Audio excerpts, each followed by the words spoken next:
फिलिपिन्समधल्या लहान लहान पोरांचा वेळ बघून मी आज एकदम चक्कच झाली. तर नमस्कार मंडळी, स्वागत आहे तुमचं माझ्या मिनी व्लॉगमध्ये. तर हा ब्लॉग पार्ट 2 ब्लॉग आहे कालच्या व्लॉगचा.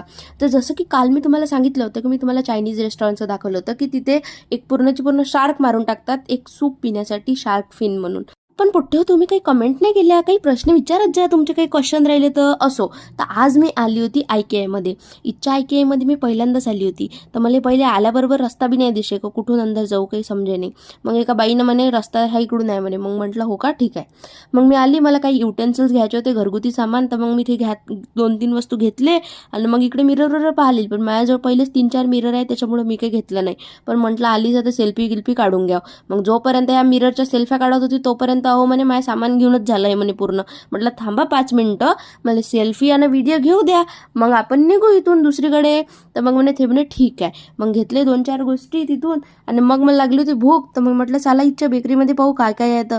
मग पाहिलं, मग ब्राउनी थोडी बहुत घेतली आणि खाल्ली मी तिथंच बसून. मग गेलो आम्ही दुसरीकडे. इथं तसे तर काही ना काही इव्हेंट रोजचेच राहतात. आज इथं लहान मुलांचं काहीतरी इव्हेंट चालू होतं. मग मी तिथं काही गेली नाही आणि मग अहो म्हणे चाल म्हणे तुला रूपटॉपवर नेतो. म्हटलं किती रूपटॉपवर नेता, पहिलेच तर आपण 10व्या फ्लोअरवर आहे, अजून किती कुठं नेता. मग थोड्या वेळ तिथं थांबलो बा रूपटॉपवर आणि मग आलो आम्ही दुसरीकडे. तर इथं चालू होते गेमिंग. इच्छे पोट्टे भाई अरकाटा गेम खेळण्यामध्ये, नुसते गेमच खेळत राहतील एकाचे. मग मी थोडा वेळ तिथं बी थांबली आणि पाहिलं कसं गेम खेळून राहिले तर. आणि बाकी ऑडियन्स जास्त होती, तर गेम खेळणारी कमी होती. आणि मग मी गेली गार्डनमध्ये, तिथं खेळून राहिले होते लहान लहान पोरं. तर मी बी त्याच्यासोबत खेळायला लागली, मस्त खेळून राहिले होते. मग एक बापू आला, मला उचलच म्हणे. तर मी त्याला उचलला.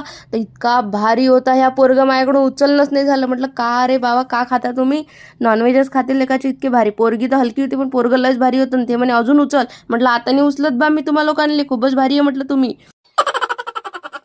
मग इथं चालू झाला फायर शो. तर इथं भयंकर फायर शो राहते, का सांगू तुम्हाला. हर सॅटर्डे संडे फायर शो. कधी कधी तर मला असं वाटतं ह्या लोकांना कामधंदेच नाही आहे, नुसते फायर शो ड्रोन शो करत राहते. मग अहो म्हणे बाई लय झालं तू, चला आता घरी. मग आलो आम्ही घरी, भेटू आता उद्या.